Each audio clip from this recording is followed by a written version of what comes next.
There is raising children and there is letting them grow. You know, let's start with raising children. Raising children is basically programming them into the system that you inherited. Eh? Because when most people say that I'm raising my child right, what they often mean is I'm teaching my child what I was taught. I'm preparing my child to survive in this world, and it is by the standards that I was told to follow. I'm disciplining them so that they behave right. You know, and this right is according to societal expectations. It is according to cultural norms.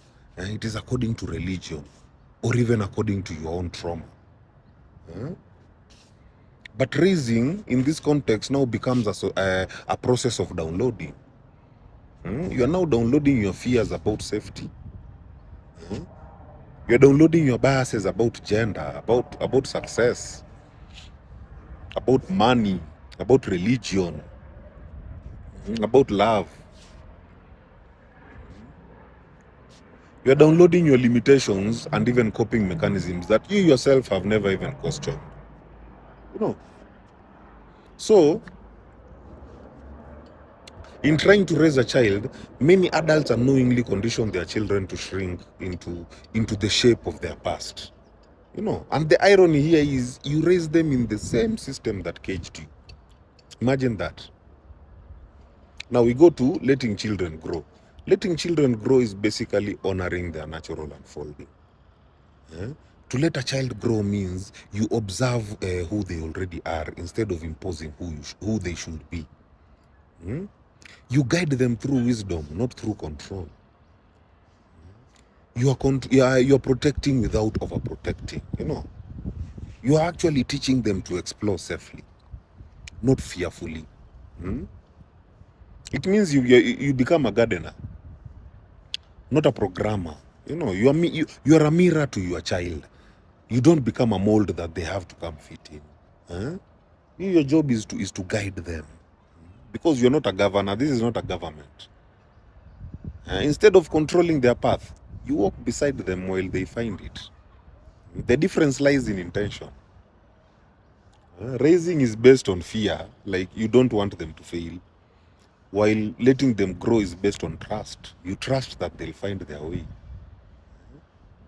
Raising is based on control and structure first, while letting them grow is based on curiosity and observation first. You know, raising emphasizes on obedience. Letting them grow emphasizes on understanding. Being raised is you must do this thing, you have to do this.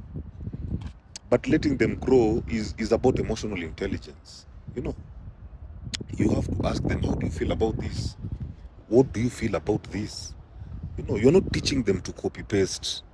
That is what raising does. Raising teaches you to copy paste. Letting them grow, you're teaching them to listen to themselves. And here is why, this is why most people raise from fear. Because parenting is deeply tied to ego.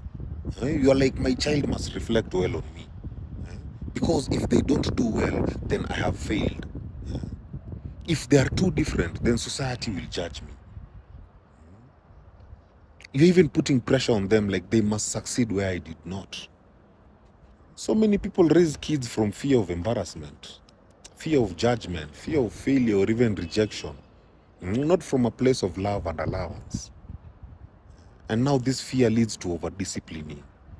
It leads to dismissing emotional intelligence. It leads to suppressing creativity. It leads to prioritizing external success over inner alignment. You know, we need to understand children are not projects. They are beings like us. Children don't belong to us. They are not vessels to feel. They are souls to witness. You know, they don't need your past. They need your presence. They don't need your control. They need your calm. You know, so you don't have to force your blueprint on them. They help them to find their own becoming. A conscious parent does not raise. They will steward growth, because they will observe before they instruct.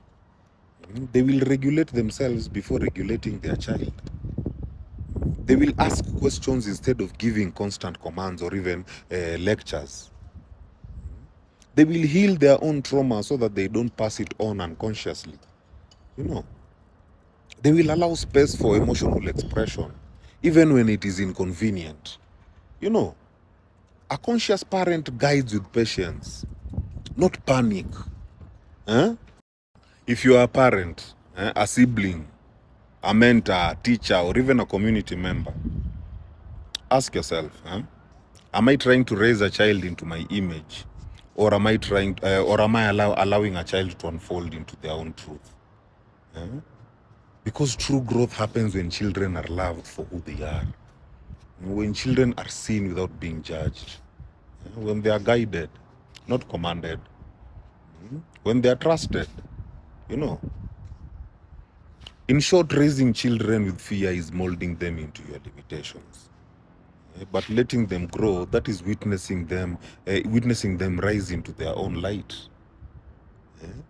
One creates clones while the other cultivates creators. My people, heal.